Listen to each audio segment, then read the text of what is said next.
Hello बच्चों।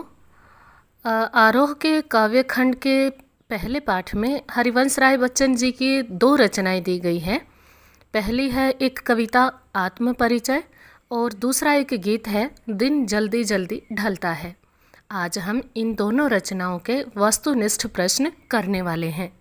लेकिन ये प्रश्न करने से पहले एक बात मैं आपसे ज़रूर कहना चाहूँगी कि इन कविताओं को यदि आप अपने मन में गुनगुनाकर या बोलकर अच्छे से पढ़ते हैं, याद करते हैं, तो ये प्रश्न आपको चुटकियों में याद हो जाएंगे। सिर्फ ये ही नहीं, अभ्यास के प्रश्न याद करने में भी आपको कोई मुश्किल नहीं आएगी। इसलिए आपसे रिक्वेस्ट है कि वो दोनों कविताएं ध्यान से पढ़ें और उनको याद करें। कविता में हमें एक और पंक्ति मिलती है, फिर भी जीवन में प्यार लिए फिरता हूँ। यानी इस प्रश्न का उत्तर होगा कवि जीवन में प्यार लिए फिरता है। कवि किस सुरा का पान करता है? सुरा का अर्थ होता है मदिरा यानी शराब। यह भी कविता की पंक्ति में से सीधा उठाया गया प्रश्न है। मैं स्नेह सुरा का पान किया करता हूँ। इस पंक्ति के अनुसार इस प्रश्न का उत्तर होगा स्नेह सुरा का पान। कवि कैसा संसार लिए फिरता है? कवि स्वप्नों का संसार लिए फिरता है। यह प्रश्न भी कविता की पंक्ति से सीधा उठाया गया है। कवि कहता है कविता में, मैं सपनों का संसार लिए फिरता हूँ। इसीलिए मैंने शुरू में ही आपसे बोला था कि कविता को ध्यान से अगर पढ़ेंगे, याद करेंगे तो प्रश्न अपने आप याद हो जाएंगे। अब देखते हैं छठा प्रश्न। कवि हृदय में क्या जलाकर दहा करता है? दहना मतलब जलना। कविता में पंक्ति आई थी जब हमने पढ़ा था, मैं जला हृदय में अग्नि दहा करता हूँ। वही प्रश्न ये पूछा गया है, तो इसका उत्तर होगा अग्नि। कवि किस अवस्था का उन्माद लिए फिरता है? कविता में पंक्ति आती है, मैं यौवन का उन्माद लिए फिरता हूँ, उन्मादों में अवसाद लिए फिरता हूँ। तो सीधा सीधा उत्तर है इस प्रश्न का यौवन का उन्माद यानी युवा अवस्था का उन्माद। कवि अपने रोदन में क्या लिए फिरता है? फिर से हम कविता की पंक्तियों पर चलते हैं। दो पंक्तियां थी कविता में, शीतल वाणी में आग लिए फिरता हूँ, मैं रोदन में राग लिए फिरता हूँ। तो अगले दोनों प्रश्नों के उत्तर इन पंक्तियों से हमें मिल जाते हैं। कवि अपने रोदन में क्या लिए फिरता है? राग। और कवि की वाणी कैसी है? शीतल। कवि स्वयं को दुनिया का एक नया क्या मानता है? कवि स्वयं को, अपने आप को दुनिया का एक नया दीवाना मानता है। अगला प्रश्न है, कवि कैसा संदेश लिए फिरता है? एक बार फिर से इसके उत्तर के लिए हम कविता की पंक्ति दोहराएंगे, जिसको सुनकर जग झूम झुके लहराए, मैं मस्ती का संदेश लिए फिरता हूँ। तो यहाँ से हमें उत्तर मिलता है कवि मस्ती का संदेश लिए फिरता है। हरिवंश राय बच्चन का जन्म कब और कहाँ हुआ था? सन 1907 में इलाहाबाद में हुआ था और इनकी मृत्यु हुई थी सन 2003 में मुंबई में। अगला प्रश्न देखते हैं, मंजिल भी तो है दूर नहीं, यह विचार किसके मन में आ रहा है? यह विचार आ रहा है पंथी के मन में। देखिए, हो जाए न पथ में रात कहीं, मंजिल भी तो है दूर नहीं, यह सोच थका दिन का पंथी भी जल्दी जल्दी चलता है, दिन जल्दी जल्दी ढलता है। तो इन पंक्तियों से हम जान सकते हैं इस प्रश्न का उत्तर। अगला प्रश्न है, दिन जल्दी जल्दी ढलता है गीत किस कवि का है? यह प्रश्न हम पहले भी कर चुके हैं। ये दोनों कविताएं यानी यह गीत और वो आत्म परिचय कविता, ये दोनों हरिवंश राय बच्चन जी की हैं। अगले प्रश्न का उत्तर फिर से उन्हीं पंक्तियों में से है, हो जाए न पथ में रात कहीं, यह सोचकर कौन जल्दी जल्दी चलता है? दिन का पंथी। हो जाए न पथ में रात कहीं, मंजिल भी तो है दूर नहीं, ये दोनों ही पंक्तियाँ, ये दोनों ही प्रश्न वही हैं। यह सोच थका दिन का पंथी भी जल्दी जल्दी चलता है। तो जल्दी जल्दी कौन चलता है? दिन का पंथी। अब आगे तीन प्रश्न एक ही पद्यांश में से होंगे, या दो पंक्तियां हैं उनमें से होंगे अगले तीनों प्रश्न। वो पंक्तियां एक बार देख लेते हैं। बच्चे प्रत्याशा में होंगे, नीड़ों से झांक रहे होंगे, यह ध्यान परों में चिड़ियों के भरता कितनी चंचलता है, दिन जल्दी जल्दी ढलता है। तो इन पंक्तियों के अनुसार किसके बच्चे प्रत्याशा में हैं? चिड़िया के। और नीड़ का अर्थ होता है घोंसला। अब एक बार प्रश्न 19 छोड़कर 20 वाला प्रश्न देखते हैं। बच्चों की याद आते ही चिड़िया क्या करती है? तेज़ी से उड़ने लगती है, यानी उसके पर, उसके पंख और जल्दी चलने लगते हैं। अब देखते हैं प्रश्न 19। घर जाते हुए कवि के पग शिथिल क्यों हो जाते हैं, यानी उसके पाँवों की गति कम क्यों हो जाती है? यह प्रश्न हमें अगली पंक्तियों से मिलेगा। मुझसे मिलने को कौन विकल, मैं होऊं किसके हित चंचल। यह प्रश्न शिथिल करता पद को, भरता उर में विह्वलता है, दिन जल्दी जल्दी ढलता है। यानी मुझसे मिलने वाला घर पे कोई भी नहीं है जिसके लिए मैं जल्दी जाऊं, घर पे मेरी कोई भी प्रतीक्षा नहीं कर रहा है। यही प्रश्न, यही बात याद करके कवि के पाँवों की गति कम हो जाती है, यानी उसके पग शिथिल हो जाते हैं। अगले पांचों प्रश्न आत्मपरिचय कविता से पूछे गए हैं। संसार के लोग पृथ्वी पर क्या जोड़ते हैं और कवि कैसे संसार को ठुकराता है? इन दोनों प्रश्नों के उत्तर कविता की इन पंक्तियों से हमें मिलेंगे। जग जिस पृथ्वी पर जोड़ा करता वैभव, मैं प्रतिपग से उस पृथ्वी को ठुकराता। यानी संसार के लोग, जग के लोग पृथ्वी पर क्या जोड़ते हैं? वैभव। वैभव यानी अर्थ, यानी धन। और कवि कैसे संसार को ठुकराता है? उस वैभवशाली संसार को, यानी जहाँ पर लोग धन दौलत इकट्ठा करते हैं, उस संसार को ठुकराता है। अगला प्रश्न है, कवि उन्माद में क्या लिए फिरता है? ये पंक्तियाँ हमने पहले भी पढ़ी थी। मैं उन्मादों में अवसाद लिए फिरता हूँ। तो इसके अनुसार इस प्रश्न का उत्तर है अवसाद। उन्मादों में अवसाद लिए फिरता है। कवि ने संसार को कैसा माना है? अपूर्ण माना है यह अपूर्ण संसार न मुझको भाता, मैं स्वप्नों का संसार लिए फिरता हूँ। तो कवि इस संसार को अपूर्ण मानते हैं। कवि ने अपने हृदय में कैसे उपहार संजोए हुए हैं? मैं निज उर के उपहार लिए फिरता हूँ। मैं निज उर के उद्गार लिए फिरता हूँ, यानी उद्गार होता है भाव। कवि कहता है कि मैं अपने हृदय में भाव लिए फिरता हूँ, भावों के उपहार लिए फिरता हूँ। हम देख रहे हैं कि इन दोनों कविताओं में प्रत्येक पंक्ति से वस्तुनिष्ठ प्रश्न बने हुए हैं और ये प्रश्न बहुत बार, बहुत ज़्यादा बार परीक्षा में पूछे जाते हैं। अगला प्रश्न है, कवि सुख दुख में कैसा रहता है? एक समान रहता है, यानी वह ना तो सुख में अधिक खुश होता है और न ही दुख में अधिक दुखी होता है। वह दोनों ही भावों को समान रूप से ग्रहण करता है। इस कविता में पंक्ति आई थी, सुख दुख दोनों में मग्न रहा करता हूँ। जग भाव सागर से तरने को नाव बनाए, मैं भाव मौजों पर मस्त बहा करता हूँ। इन्हीं पंक्तियों से संबंधित अगला प्रश्न है, भव सागर से कवि का क्या आशय है? यानी कवि भव सागर किसे कहता है? संसार रूपी सागर को। अगला प्रश्न है, मैं स्नेह सुरा का पान किया करता हूँ। इस पंक्ति में कौन सा अलंकार है? स्नेह रूपी सुरा, यानी प्रेम रूपी मदिरा। तो यहाँ पर होगा रूपक अलंकार। एक गीत कविता में कवि ने समय को कैसा माना है? जैसा कि उसका एक गीत का शीर्षक है, दिन जल्दी जल्दी ढलता है। इसी पंक्ति से, इसी शीर्षक से हमें इस प्रश्न का उत्तर मिल जाता है, जल्दी जल्दी ढलता है, यानी समय बहुत जल्दी जल्दी बदलता है, परिवर्तित होता है। तो एक गीत कविता में कवि ने समय को परिवर्तनशील माना है। दिन जल्दी जल्दी ढलता है कविता में कवि हताश और दुखी क्यों है? ये हमने पहले भी पढ़ा था। कवि के घर पर कोई नहीं है जो उसकी प्रतीक्षा करे, उसका इंतज़ार करे। वह अपने परिवार से बिछड़ा हुआ है, इसीलिए कवि हताश और दुखी है। ये पांचों प्रश्न एक गीत से लिए गए हैं, दिन जल्दी जल्दी ढलता है गीत से। कवि के हृदय में कैसे भाव भरे हुए हैं? हमने पीछे पंक्तियाँ पढ़ी थी, मुझसे मिलने को कौन विकल, मैं हूँ किसके हित चंचल। यह प्रश्न शिथिल करता पद को भरता उर में विह्वलता है। उर में विह्वलता, उर का मतलब होता है हृदय और विह्वलता मतलब व्याकुलता। यहाँ पर यही प्रश्न पूछा गया है कि कवि के हृदय में कैसे भाव भरे हुए हैं? विह्वलता के, यानी व्याकुलता के।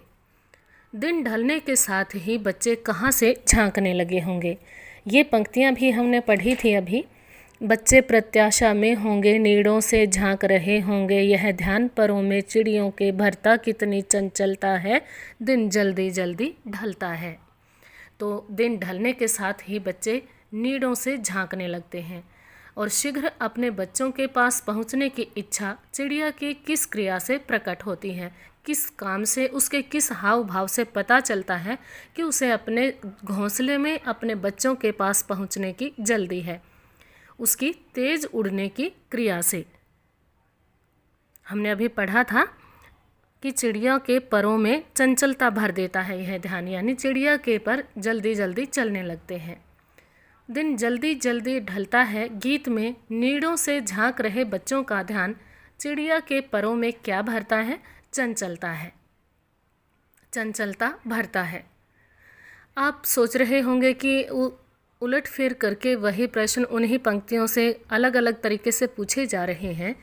तो ये इसलिए है क्योंकि परीक्षा में बहुत बार ऐसा होता है कि वही प्रश्न एक साल किसी तरीके से पूछा जाता है, अगले साल वही प्रश्न उलट के पूछ लिया जाता है।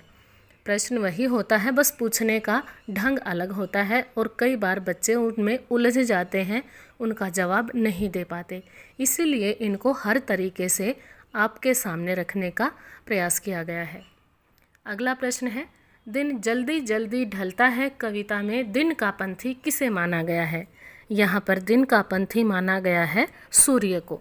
अगले प्रश्न में है, मुझसे मिलने को कौन विकल। गीत का यह प्रश्न उर में क्या भरता है, विह्वलता। यही प्रश्न हमने पीछे किया भी था दूसरे तरीके से। मैं हूँ किसके हित चंचल। गीत का यह प्रश्न पैरों को कैसा कर देता है, शिथिल कर देता है। यानी ये दोनों कविताएं इतनी महत्वपूर्ण हैं कि एक एक पंक्ति से दो दो तीन तीन प्रश्न भी बन जाते हैं। कवि के फूट पड़ने को समाज ने क्या कहा, छंद बनाना कहा। हमने पीछे आत्म परिचय कविता में पढ़ा था, जब कवि कहता है, मैं रोया इसको तुम कहते हो गाना, मैं फूट पड़ा तुम कहते छंद बनाना। तो वहीं से ये प्रश्न है, कवि के फूट पड़ने को समाज ने छंद बनाना कहा। आत्म परिचय कविता में कवि क्या संदेश देता है, यानी कवि का क्या संदेश है, मस्ती का। क्योंकि एक जगह पर कवि खुद कहता है, मैं मस्ती का संदेश लिए फिरता हूँ। तो इस कविता में कवि का मुख्य संदेश है मस्ती। पथ में होने वाले रात की आशंका से कौन भयभीत रहता है, थका हुआ पंथी। यानी दिन का पंथी भयभीत रहता है कि कहीं रास्ते में ही रात न हो जाए। अब चलते हैं अगले प्रश्न की ओर। हो जाए न पथ में रात कहीं। यहाँ कवि किस पथ और रात की बात करता है। पथ यानी रास्ता। यहाँ पूछा गया है कि कवि कौन से रास्ते की बात कर रहा है और किस रात की बात कर रहा है। यहाँ जीवन रूपी पथ यानी मनुष्य के जीवन का जो रास्ता है उसकी बात की गई है, और रात है मृत्यु, यानी मृत्यु रूपी रात की बात की गई है। कवि का संदेश सुनकर संसार क्या क्या करता है। हमने पीछे पंक्तियाँ पढ़ी थी, जिसको सुनकर जग झूम झुके लहराए, मैं मस्ती का संदेश लिए फिरता हूँ। यानी कवि का जो मस्ती का संदेश है उसको सुनकर संसार झूम उठता है, झुक जाता है और लहराने लगता है। संसार कवि के रोने को क्या कहता है, ये भी हमने पढ़ी थी पंक्तियाँ। मैं रोया इसको तुम कहते हो गाना। यानी जब कवि रोता है तो संसार उसको गीत यानी गाना समझता है, और जब कवि फूट पड़ता है यानी उसके मुख से बोल फूटने लगते हैं दुख के, तो संसार उसको छंद मानने लगता है। कवि संसार से क्या अपेक्षा करता है, यानी संसार से क्या उम्मीद करता है, कवि संसार से क्या चाहता है। पीछे हमने पंक्तियाँ पढ़ी थी कविता में, क्यों कवि कहकर संसार मुझे अपनाए, मैं दुनिया का हूँ एक नया दीवाना। यानी कवि चाहता है कि संसार उसे दुनिया का एक नया दीवाना कहे, उसे कवि न कहे। कवि किस खंडहर का भाग लिए हुए है। अब इन पंक्तियों को ध्यान से सुनना। हो जिस पर भूपों के प्रासाद निछावर। यानी जिस पर बड़े बड़े राजाओं के आलीशान महल भी न्योछावर हो जाते हैं, मैं वह खंडहर का भाग लिए फिरता हूँ। मैं खंडहर का भाग लिए फिरता हूँ। खंडहर यानी प्रेम में टूटे हुए हृदय का भाग लिए फिरता हूँ। उस पर राजाओं के महल भी न्योछावर हो जाते हैं। मैं और जग और कहाँ का नाता। इस पंक्ति के माध्यम से कवि किस पर और क्या व्यंग्य करता है? इस पंक्ति में कवि संसार पर व्यंग्य करता है, संसार पर ताना कसता है, क्योंकि इसी पंक्ति के माध्यम से हम देखते हैं दोबारा मैं और, यानी मेरा व्यवहार अलग है, मेरे भाव अलग हैं। यहाँ पर और का मतलब है अलग, और जग और यह संसार अलग है, यानी इस संसार का व्यवहार अलग है। कहाँ का नाता? तो इस हिसाब से मेरा इस संसार से कोई नाता नहीं है। इसलिए हमने यहाँ पर देखा कि कवि संसार पर व्यंग्य करता है। कर यत्न मिटे सब सत्य किसी ने जाना। यहाँ पर कवि प्रश्न करता है कि प्रयास कर कर के सब मिट गए, सब चले गए इस संसार से, लेकिन क्या किसी ने सच को जाना है?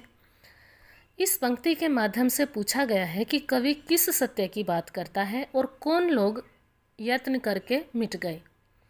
कवि यहाँ पर परमात्मा के सत्य की, ईश्वर के सत्य की बात करता है। परमात्मा के सत्य को जानने के लिए बहुत से महान पुरुषों ने अनेक प्रयास किए, लेकिन किसी का भी प्रयास सफल नहीं हुआ और वे मृत्यु को प्राप्त हो गए। नादान वही है हाय जहाँ पर दाना। इस पंक्ति का क्या भाव है? इस पंक्ति में दो विपरीतार्थक शब्दों का प्रयोग किया गया है, नादान और दाना। नादान का अर्थ है नासमझ यानी मूर्ख, और दाना का अर्थ यहाँ पर है समझदार यानी विद्वान लोग। तो यहाँ पर इस पंक्ति का भाव है कि इस सृष्टि में, इस पृथ्वी पर जहाँ समझदार और विद्वान लोग रहते हैं, वहीं पर नासमझ और मूर्ख लोग भी रहते हैं। कवि संसार को मूर्ख क्यों कहता है? कवि संसार को इसलिए मूर्ख कहता है क्योंकि संसार जानता है कि ईश्वर के सत्य की खोज में बहुत से विद्वान, बहुत से महान पुरुष इस पृथ्वी से चले गए, लेकिन ईश्वर के सत्य को कोई भी नहीं जान पाया। फिर भी मूर्ख संसार के लोग इसी सत्य को खोजने में लगे रहते हैं और अपना जीवन समाप्त कर देते हैं। पहले की भूलों से भी संसार ने कुछ नहीं सीखा है, इसीलिए कवि संसार को मूर्ख कहता है। कवि को किसकी याद रुलाती है और कैसे? इसके लिए हम कविता की पंक्ति देखते हैं। जो मुझको बाहर हंसा रुलाती भीतर, मैं हाय किसी की याद लिए फिरता हूँ। यानी कवि के हृदय में जिस प्रेमिका की याद है, वह उसे अंदर से रुलाती है और बाहर से हंसाती है। अगले तीनों प्रश्नों के उत्तर हमें कविता की इन दो पंक्तियों से मिलेंगे। मैं जला हृदय में अग्नि दहा करता हूँ, सुख दुख दोनों में मग्न रहा करता हूँ। जग भव सागर तरने को नाव बनाए, मैं भव मौजों पर मस्त बहा करता हूँ। पहले प्रश्न में पूछा है कवि किस में मग्न रहता है? सुख और दुख दोनों में। कवि कहाँ पर मस्ती में बहता है? संसार रूपी सागर की लहरों पर मस्ती में भरकर बहता है। अभी अभी हमने पढ़ा था, मैं भव मौजों पर मस्त बहा करता हूँ। भव यानी संसार रूपी जो सागर है वह, और मौजों पर यानी लहरों पर। तो संसार रूपी सागर की लहरों पर वह मस्ती में बहता रहता है। कवि अपने हृदय में किस अग्नि को जलाने की बात करता है? कवि अपने हृदय में वियोग की अग्नि को जलाने की बात करता है। कवि को यह संसार अपूर्ण क्यों लगता है? इसके लिए हम कविता की एक पंक्ति दोहराएंगे, है यह अपूर्ण संसार न मुझको भाता, मैं स्वप्नों का संसार लिए फिरता हूँ। यानी कवि को यह संसार नहीं भाता, वो तो अपने हृदय में प्रेम के सपनों का संसार लिए फिरता है, और इसीलिए कवि को संसार अपूर्ण लगता है, अधूरा लगता है, क्योंकि यह संसार स्वार्थी है और यहाँ पर प्रेम नहीं है। कवि किसका गान करता है? इसके लिए फिर से हम कविता की एक पंक्ति दोहराएंगे। जग पूछ रहा उनको जो जग की गाते, मैं अपने मन का गान किया करता हूँ। तो इस प्रश्न का हाँ उत्तर हमें इस पंक्ति से मिल चुका है। कवि अपने मन का गान करता है। अगला प्रश्न है, कवि को जग क्यों नहीं पूछता? क्योंकि वह जग का गान नहीं करता, जग की झूठी प्रशंसा नहीं करता, अपने मन की बात कहता है, इसीलिए यह संसार कवि को नहीं पूछता। सांसों के तारों को किसने छुआ होगा? कर दिया किसी ने झंकृत, जिनको छूकर मैं सांसों के 2 तार लिए फिरता हूँ। तो इन पंक्तियों के माध्यम से हम समझ जाते हैं इस प्रश्न का उत्तर होगा सांसों के तारों को कवि की प्रेमिका ने छुआ होगा।